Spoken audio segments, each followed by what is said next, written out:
warahmatullahi wabarakatuh. Bertemu kembali di YouTube channel Anhar Gonggong bersama saya Nian Anhar dan juga Ayah. Kali ini kita akan berbicara atau mendengarkan cerita Ayah tentang sebuah peristiwa yang cukup membawa rasa, ya bisa dikatakan rasa takut, mengerikan karena dengan banyaknya korban, yaitu berkaitan dengan teror Westerling di Sulawesi Selatan. Ya, gimana ya? Teror Westerling ini sebetulnya kan memang sebelumnya waktu itu Ayah pernah cerita dia juga melakukan teror itu di Sumatera ya. Terus kemudian di Sulawesi Selatan baru lanjut ke Bandung. Tapi yang di Sulawesi Selatan ini yang memang jumlahnya itu cukup banyak, 40.000 orang rakyat ya Sulawesi Selatan yang dikatakan itu telah menjadi korban akibat kekejaman dari Kapten Westerling. Nah, banyak itu gimana? Cerita tentang hal ini, tapi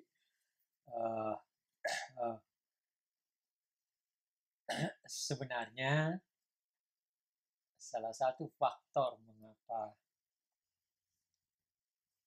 Westerling harus didatangkan untuk menteror itu karena Makassar dan wilayah Sulawesi Selatan itu melakukan berbagai kegiatan mempertahankan kemerdekaan yang menyebabkan pasukan-pasukan Belanda dan pemerintah Belanda di Makassar dan Sulawesi Selatan mengalami kesulitan di dalam menghadapi perlawanan rakyat Sulawesi Selatan. Oke, jadi yang paling agak sulit itu menghadapi rakyat di Sulawesi Selatan. Sulawesi Selatan.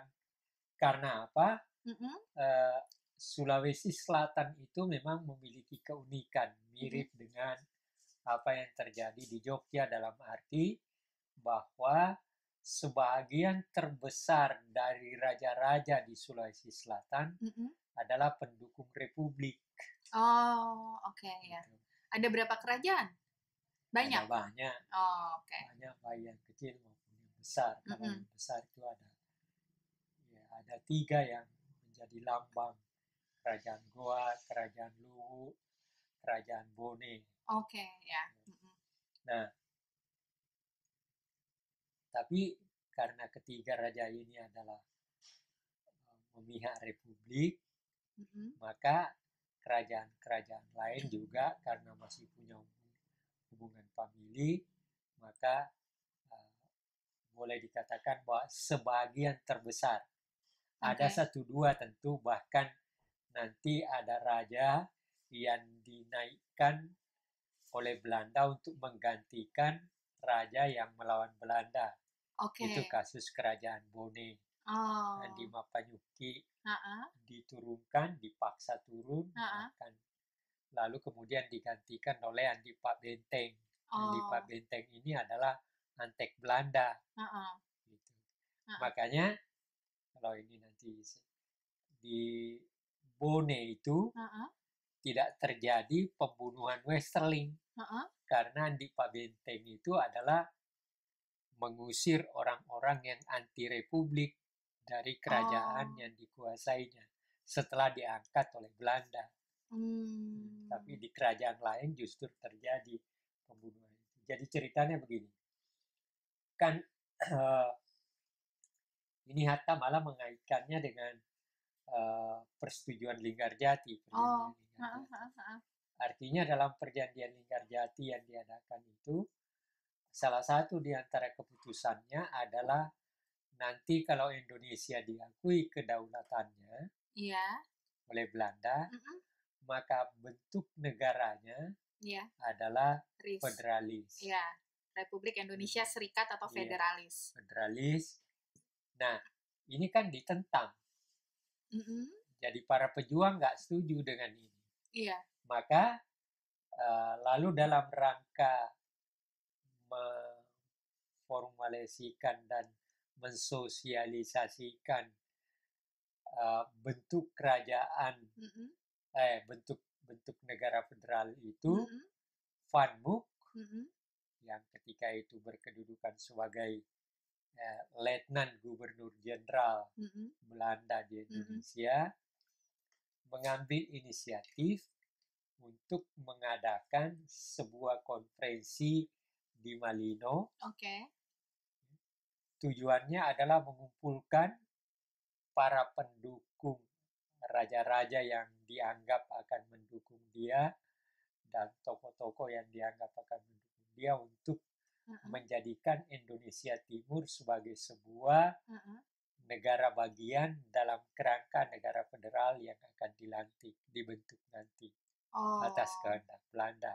Mm-mm. Mm-mm. Nah, lalu kemudian konferensi Media Bundar, Konferensi konferensi Malino. Malino Uh-uh. diadakan. Iya. Mm-mm. Konferensi Malino ini sebenarnya merupakan realisasi dari keputusan Linggarjati Oh. yang salah satu diantaranya nanti kalau Indonesia mendapatkan kedaulatannya dari Belanda, maka bentuk negaranya adalah bentuk negara federal. Oke.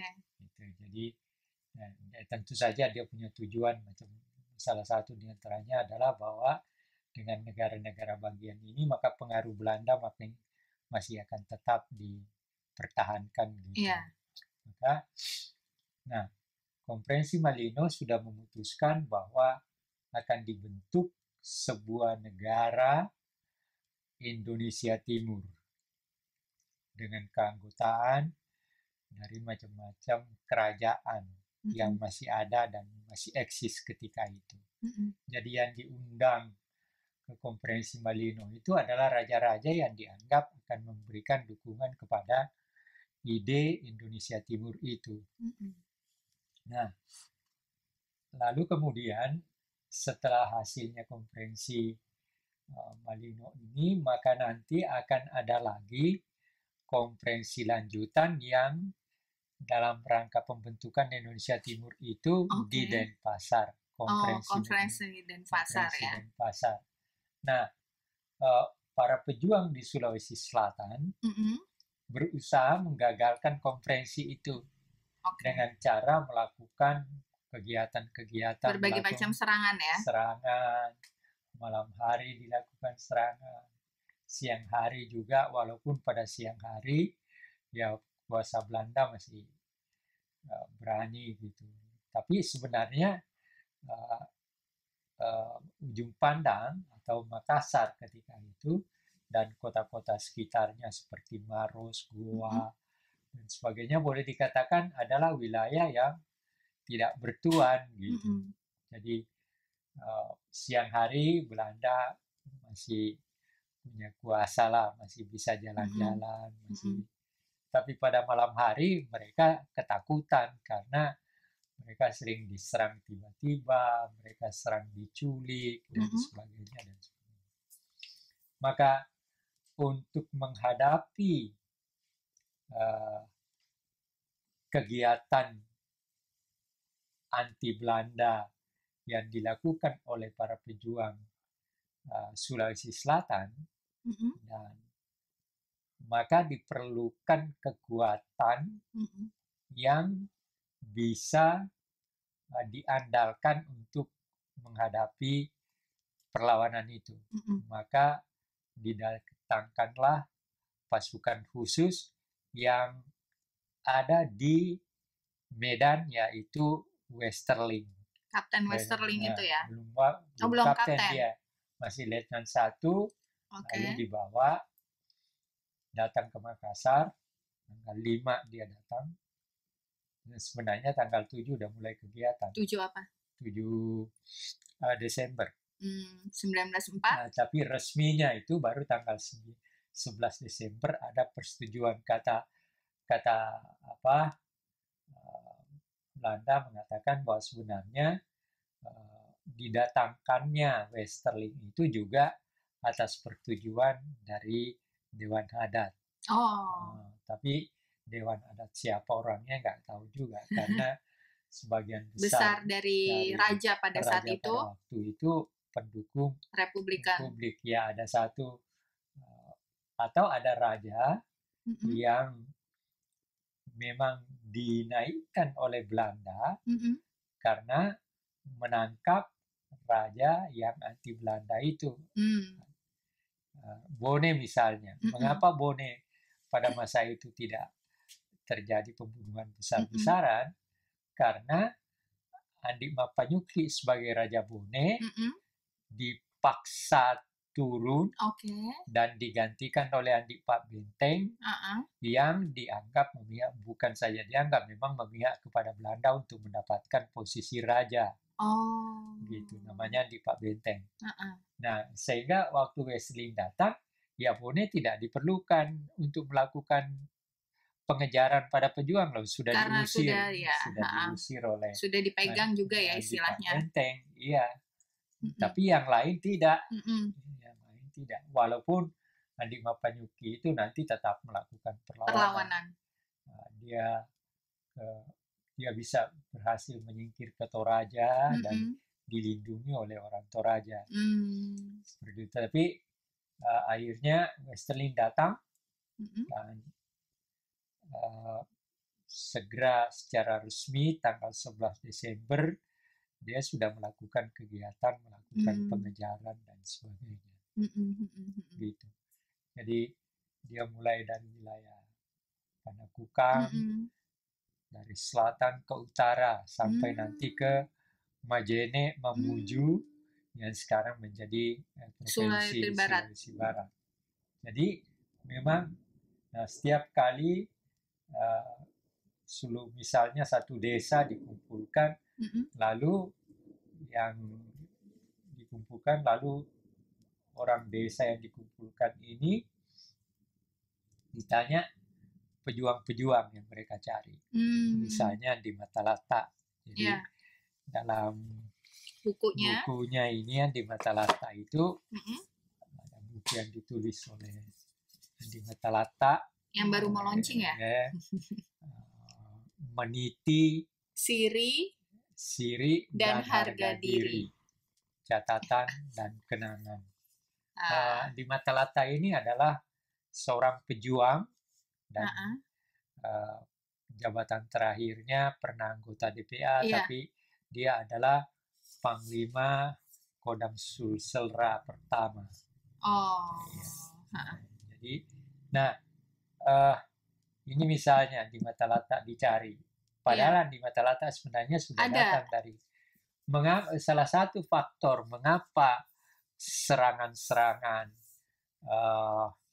para pejuang Sulawesi Selatan juga cukup gencar, karena ketika itu pejuang-pejuangnya sudah terlatih. Jadi kan begini, pada waktu situasi Sulawesi Selatan berjuang, maka banyak pejuang Sulawesi Selatan yang ke Jawa. Ke Jogja, ada. Lalu kemudian mereka di sana ikut berjuang dan tetapi sekaligus berlatih militer. Dan memang di sana di Jawa sudah ada Karmusakar, walaupun di sini juga Karmusakar digambarkan sedemikian rupa. Lalu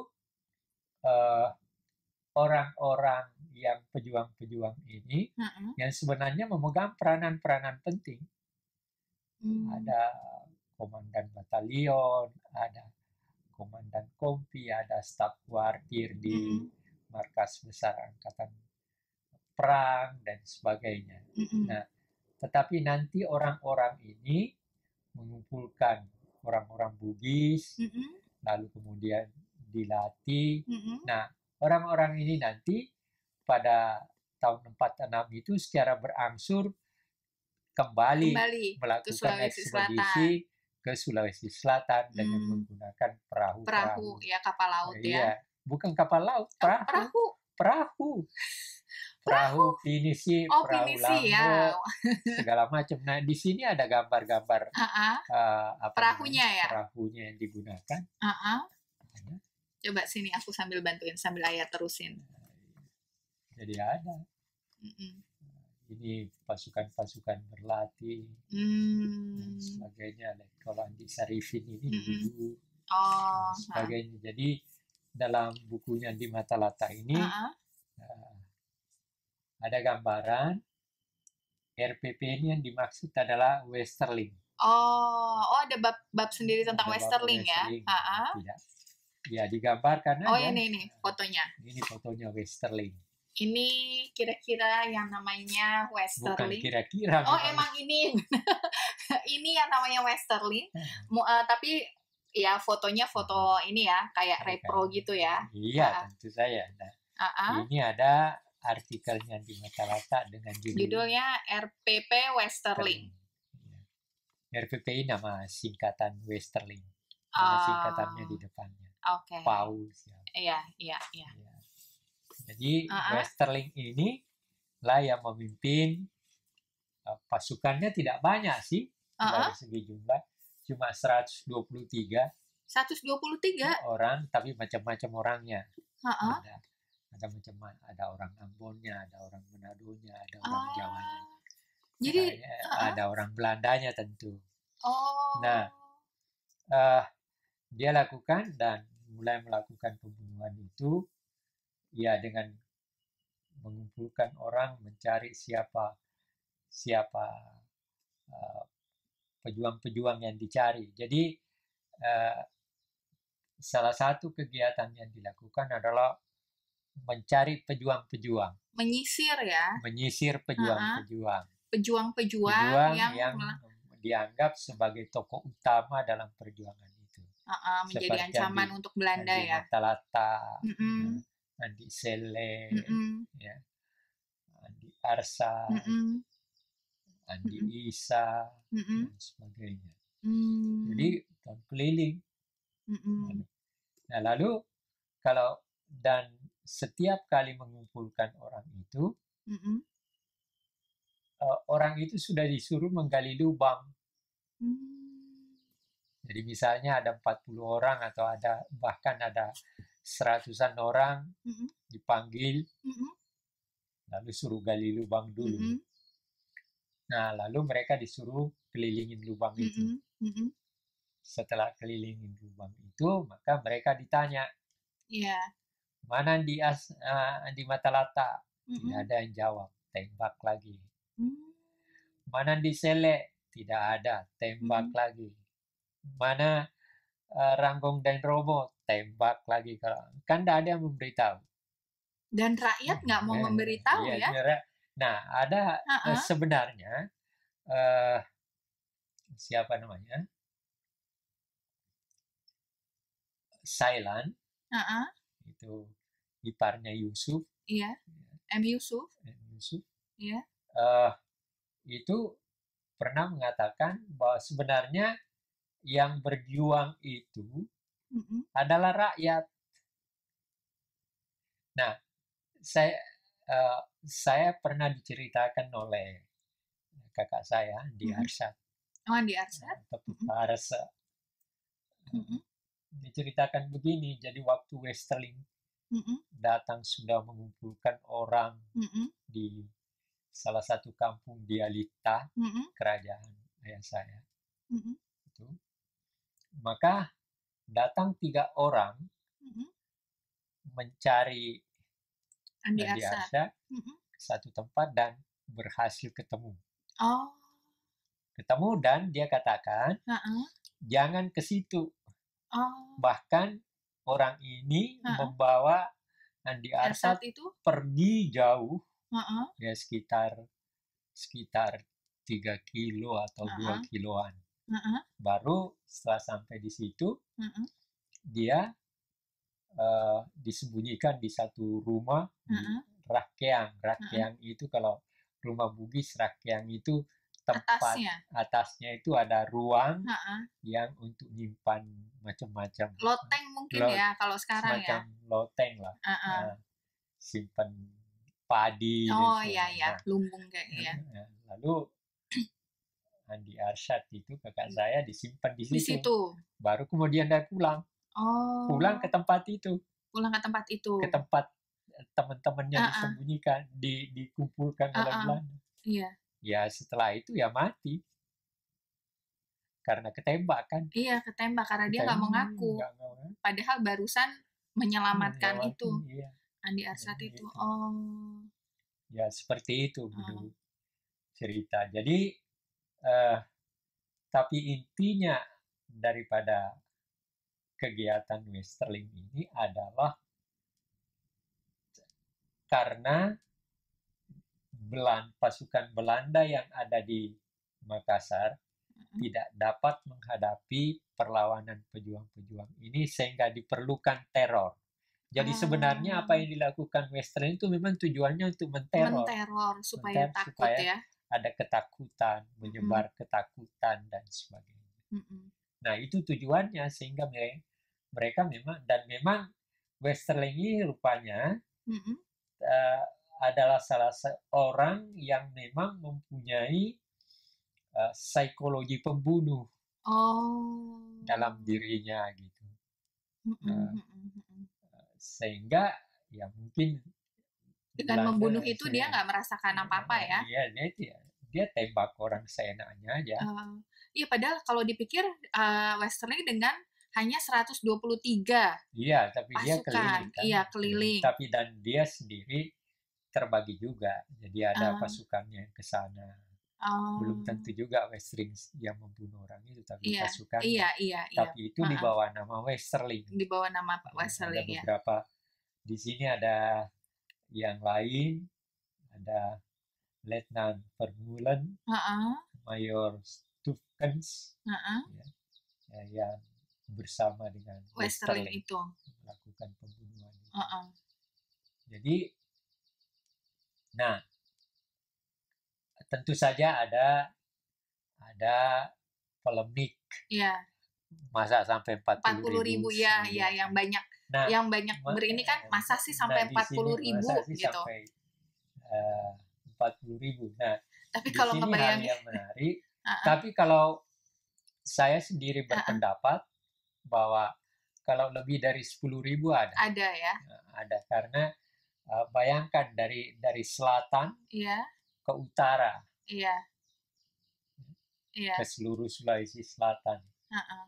dan ya eh, dan dikumpulkan betul orang-orang itu. Dan ayah Saya kan setiap juga kali mendengar, berhenti, ayah juga mendengar ceritanya kan? ya saya dengar cerita dari kakak saya, dari beberapa orang. Uh-uh. Eh, Lalu ya nanti eh, ini Westerling ini melakukan pembunuhan itu memang ya melanggar HAM berat sebenarnya kalau dalam konteks sekarang. Oh iya. Jadi Belanda itu sebenarnya bisa dituntut dan memang ini ada tuntutan. Oh. Jadi dewasa ini itu ada Uh-uh. kemarin di mana tuh di Sulawesi di Jawa Barat kan ada orang yang menerima duit dari Belanda karena Iya. pembunuhan ini.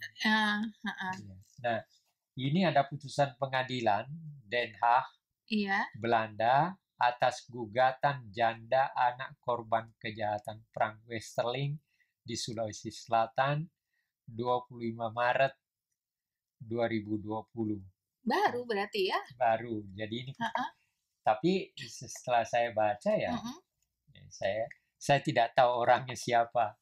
Uh-uh. Ya, tapi ya memang ada kuburan yang dimaksud dan sebagainya di situ.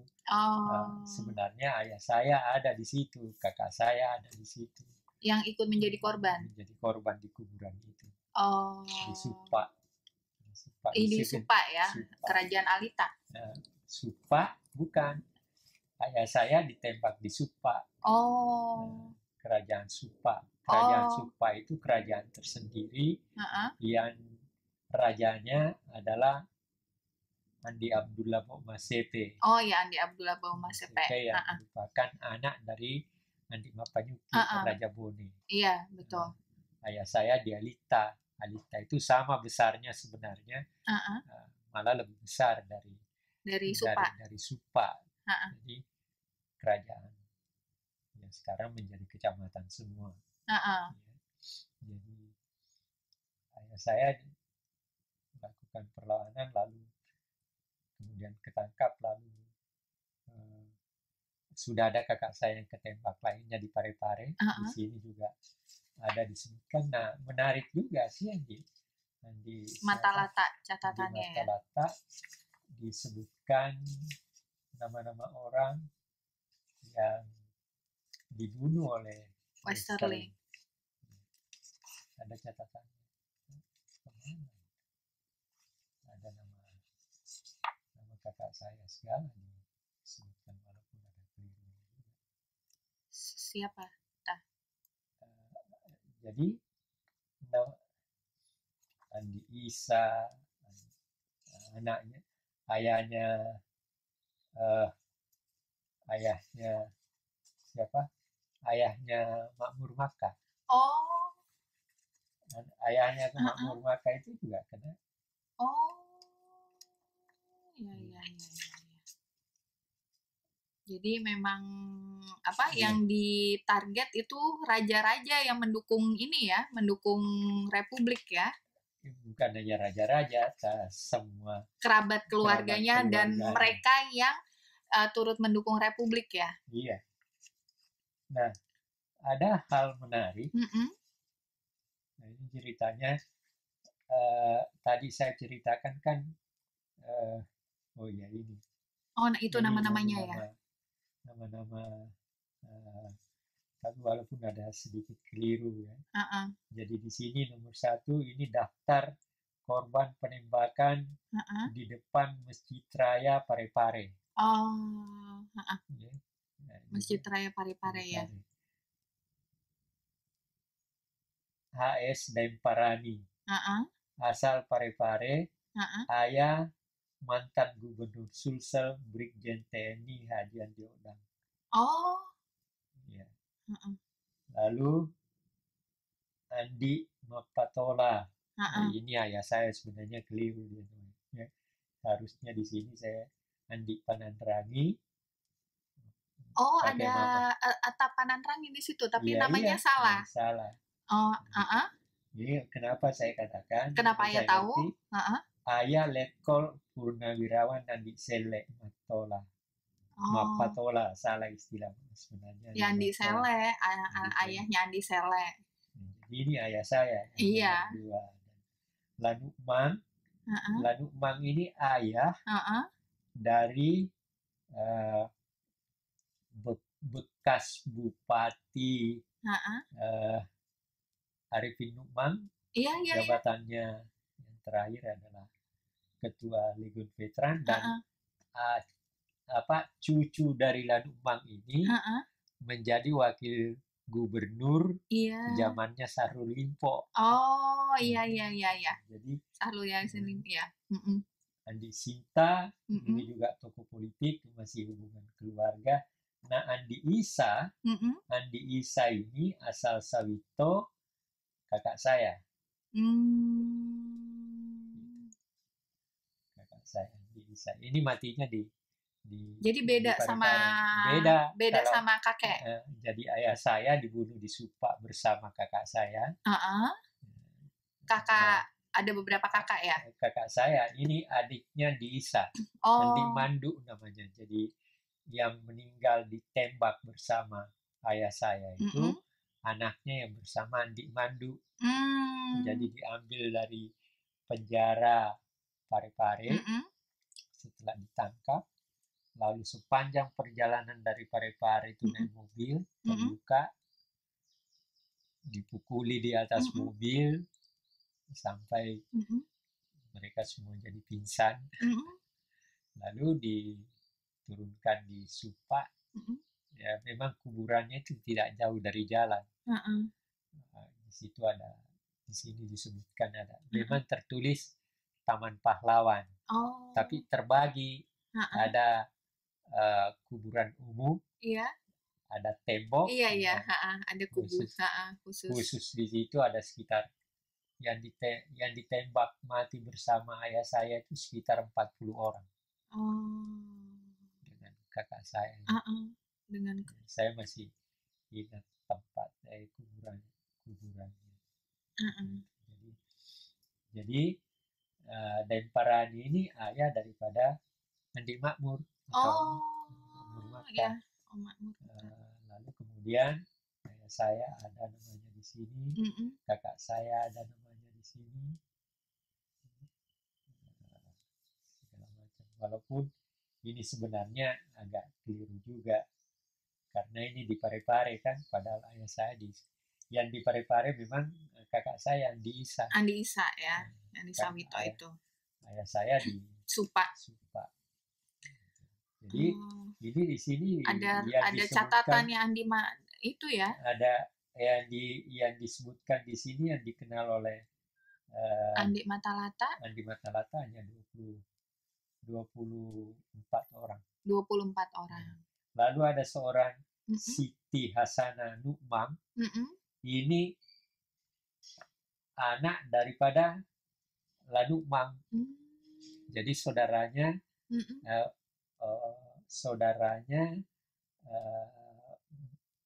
bekas Letnan Kolonel Arifin Nukmam yang LPRI itu. Ini satu-satunya perempuan, dan orang ini menderita. Diperkosa dulu, lalu kemudian dibunuh. Jadi kekejamannya seperti ini. Ini daftarnya. Ada daftarnya ya. Ada daftar. Nah, ini ada gambar Andi Makassau Datu Supa Tua. Ini adalah salah seorang tokoh yang juga dibunuh dengan kejam. Jadi dia ditangkap. Ini Raja Datu Supa, Raja Supa yang digantikan oleh Mbok Masep. Ini lebih dulu. Nah, ini caranya dibunuh gimana? Dibawa dengan perahu ke tengah laut, lalu kakinya diikat, lalu ada batu gede diikat bersama. Tenggelam langsung. Jadi ini matinya tragis.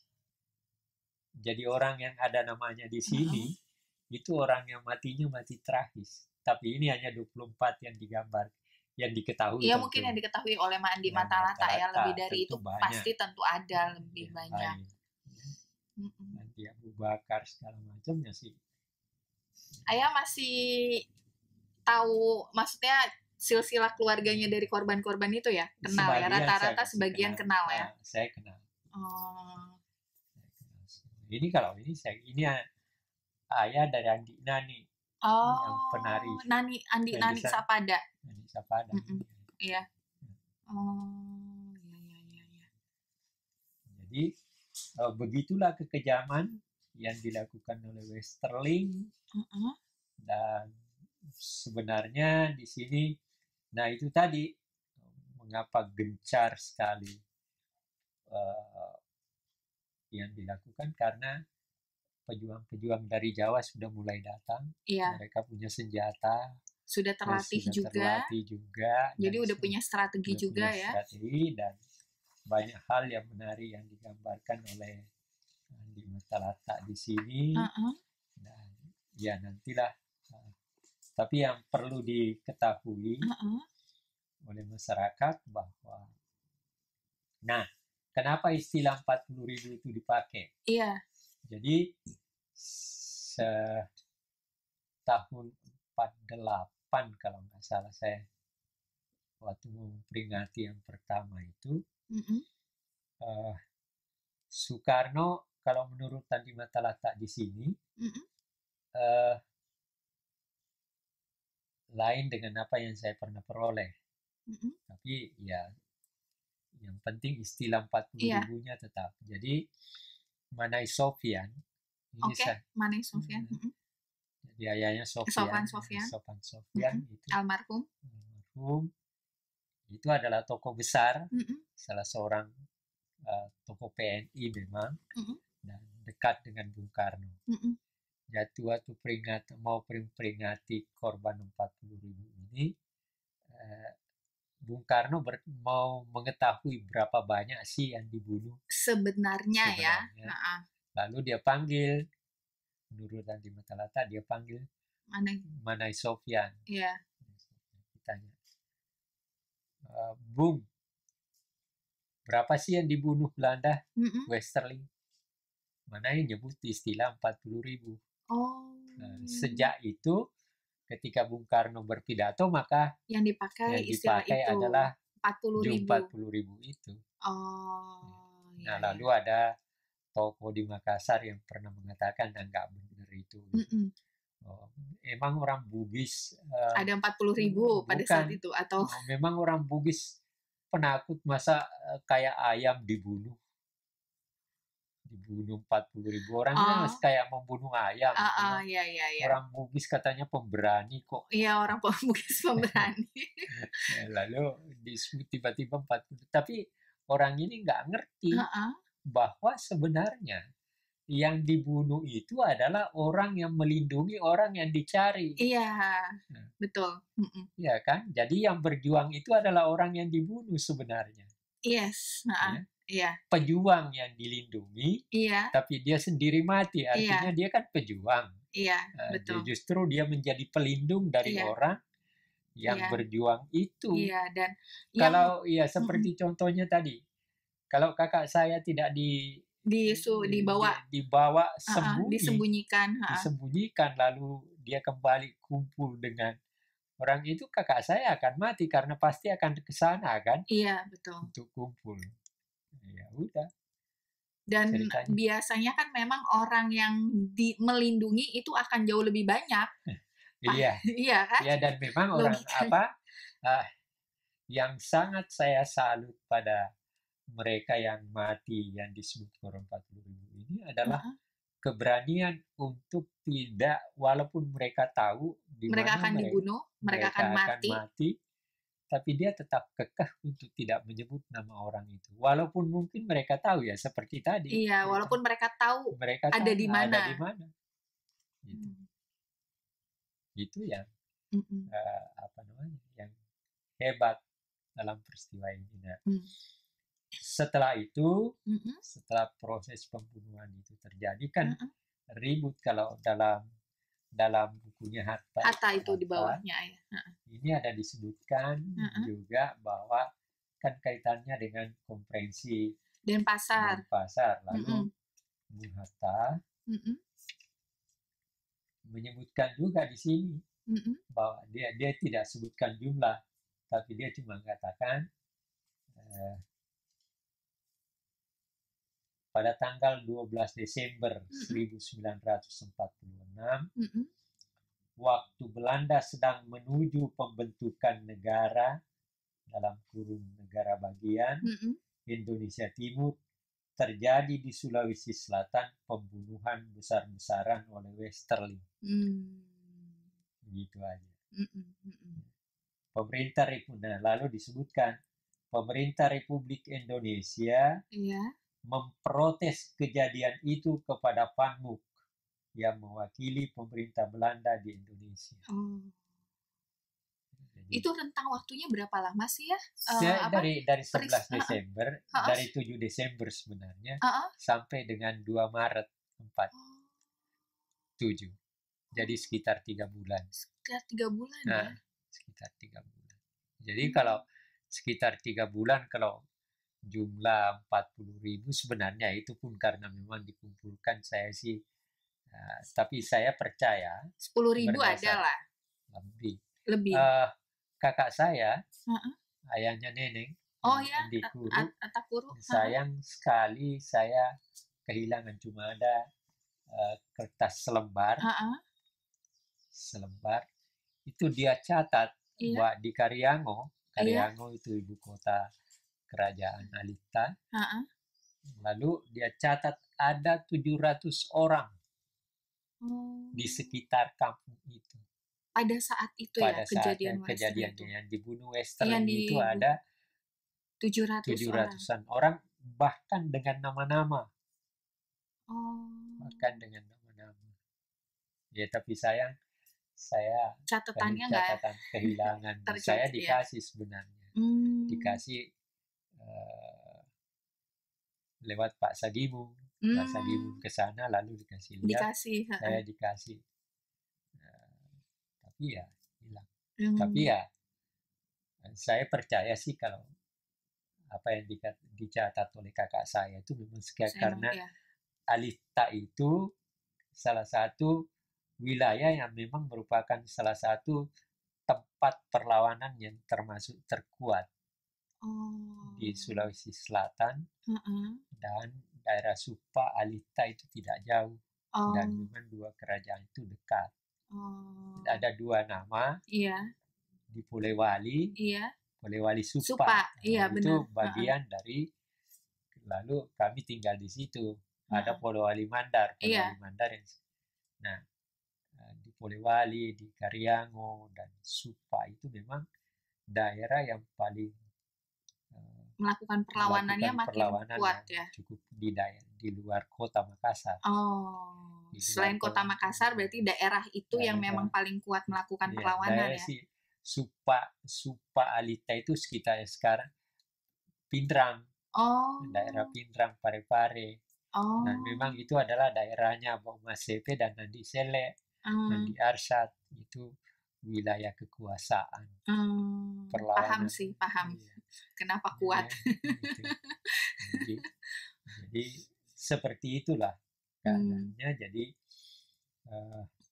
ya terlepas dari, saya selalu dikatakan orang malah ada yang melecehkan masa 4.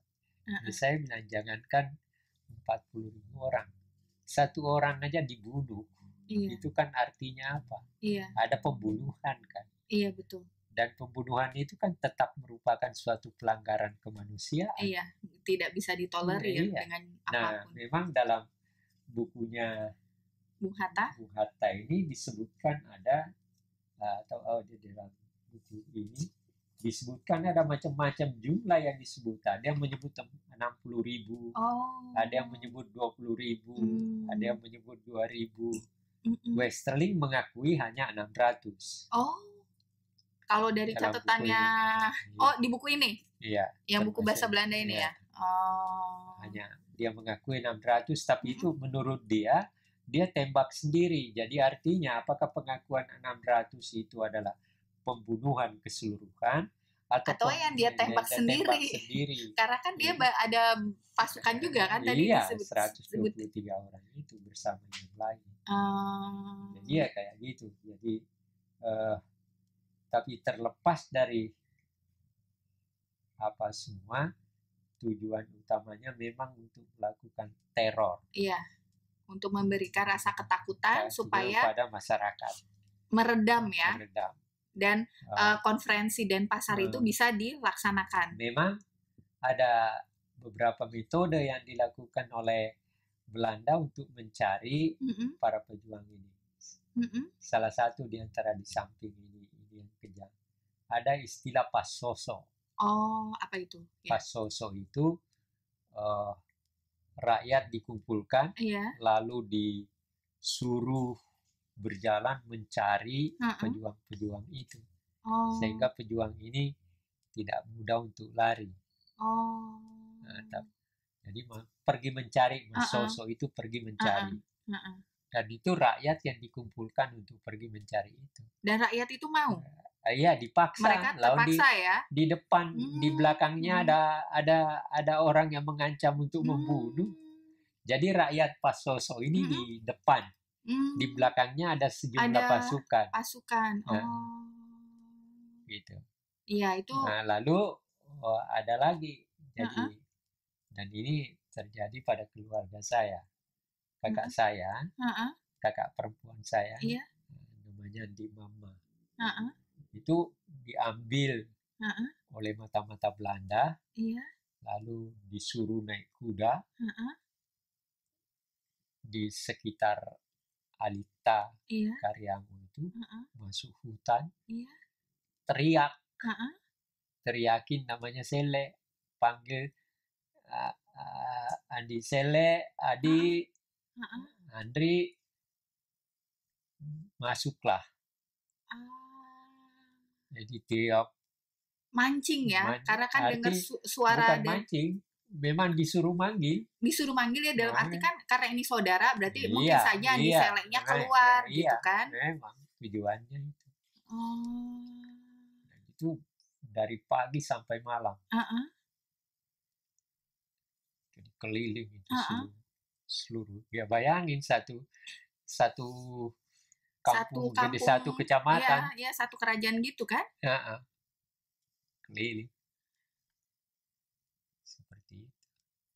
Itu saya dapat cerita itu dari yang bersangkutan, kakak saya almarhum Andi Mama namanya. Oh. Jadi macam-macam cara dilakukan Macam-macam supaya apa ya, untuk intinya meredam meredam perlawanan itu ya. Jadi, Berarti ya secara ini bisa dilogikan ya perlawanannya yang di Sulawesi Selatan itu ya juga emang berarti sangat sangat kuat. memang kuat, makanya Westerling diperlukan Makanya Westerling itu harus didatangkan dari untuk menteror, tujuannya kan itu. ya terus lalu ya apa? setelah diprotes oleh Hatta kan. Iya. Tapi ya nggak didengar menurut Hatta di sini, Belanda nggak dengar. Iya, Belanda nggak dengar. Jadi Tetap aja intinya melakukan jadi itu. gambaran peristiwa Westerling yang kita bicarakan ini hanya untuk memberitahu kepada masyarakat bahwa dalam suatu periode tahun 46 Iya. sampai 2 Maret, Iya. 11 Desember 1947 Belanda dengan apa namanya, dengan tujuan melakukan meredam perlawanan rakyat Sulawesi Selatan, maka didatangkan Westerling dengan tujuan untuk menteror rakyat agar supaya tidak memberi dukungan kepada pejuang-pejuang. Dan memang yang dicari ketika mereka dikumpulkan adalah pasukan Westerling mencari pejuang-pejuang itu. Dan ketika pejuang-pejuang yang dicari itu tidak ditunjukkan oleh mereka, maka sekian puluh orang yang sudah menggali lubang itu semuanya ketembak. Semua ditembak. Jadi ada kuburan, pada waktu itu ada yang kuburan satu lubang itu 100-an orang, ada bahkan 200 orang. Ayah saya itu sekitar 40-an orang dalam satu lubang itu. Jadi seperti itu. Jadi inilah gambaran betapa tindakan pelanggaran HAM berat dalam konteks waktu sekarang istilahnya. Nah, tetapi dalam rangka itu maka ada pihak yang melakukan tuntutan supaya mereka yang dibunuh Westerling ini diberi kompensasi. Nah, dulu saya pernah waktu di daerah Jawa Barat itu kan Rawagede bukan sih? Rawagede kan. Jadi Rawagede sudah dikasih mereka datang, kompensasi. Saya diundang ke TV One dan saya katakan saya tidak akan pernah, dan bukan hanya TV One, setelah itu ada TV Belanda datang ke Atma Jaya kan? Oh iya betul. Datang ke Atma Jaya, dan saya katakan bahwa yang menjadi persoalan bagi saya, mau tidak pemerintah Belanda mengakui kemerdekaan Indonesia tanggal 17 atau tidak. Saya tidak perlukan uang Anda. Yang saya perlukan adalah Anda memberikan pengakuan pada negara saya bahwa kami itu merdeka tanggal 17 Agustus 1945, bukan pada tanggal 27 Desember 49. 49 RIS ya. Ayah saya dibunuh dalam rangka mempertahankan 17 Agustus. Bukan mempertahankan 27 Desember. Jadi ya saya tidak mempersoalkan Anda memberikan uang apa dan sebagainya. Yang saya persoalkan bahwa Anda tidak jujur pada kami dan menganggap bahwa kami adalah orang jajahan yang tetap bisa dihina. Saya malah beranggapan Anda memberikan uang itu juga penghinaan. Sirina Pace. Jadi saya kata, waktu saya rupanya, tapi Ya waktu saya diwawancara di TV One ya saya katakan itu walaupun saya mau diarahkan seakan-akan itu baik. Enggak, Enggak. saya selalu Iya. mengatakan tidak bisa kalau dia tidak mengakui.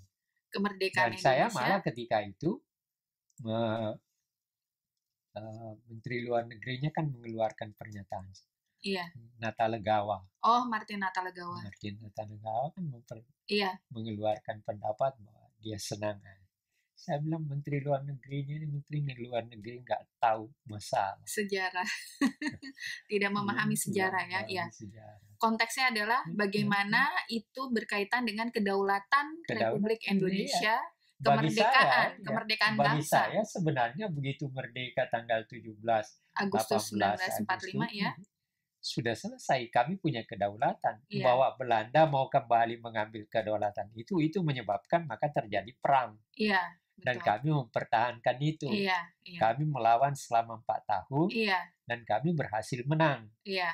Walaupun kemenangan itu ditutup dengan KMB, iya, dengan negara federasi, tapi iya, negara federasinya kan cuma 8 bulan. Iya, habis itu kembali kan? Kembali ke negara kesatuan iya, tahun 50. Iya, betul. Jadi itu persoalan.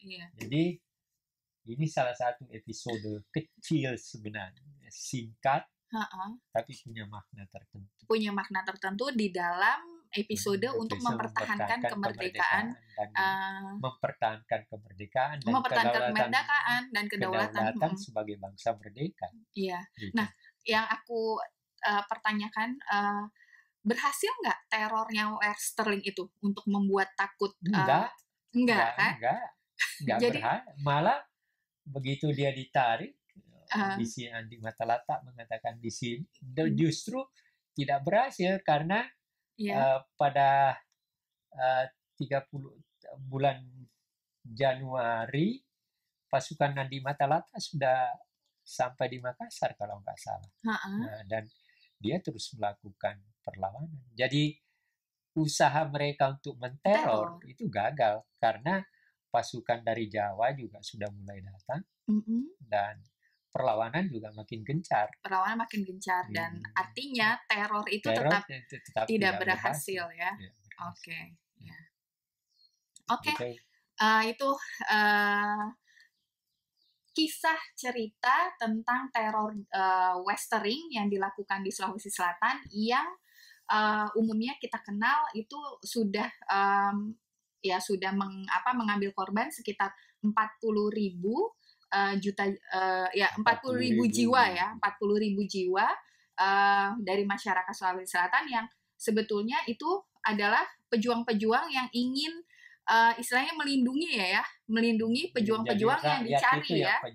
Ya, pejuang-pejuang yang ingin melindungi pejuang yang dicari oleh Belanda dan jadi artinya memang kekejaman ini faktanya terjadi dan kekejaman Westerling itu juga benar adanya ya dengan cara-cara tadi yang sudah diceritakan Ayah, ada berbagai macam cara yang dilakukan dan terutama adalah dengan langsung menembak rakyat yang tidak mau memberitahukan di mana pejuang-pejuang yang dicari itu bersembunyi dan memang pada akhirnya teror itu tidak berhasil untuk membuat takut pejuang dan rakyat Sulawesi Selatan untuk tetap mempertahankan kemerdekaan Indonesia dan kedaulatan Republik Indonesia.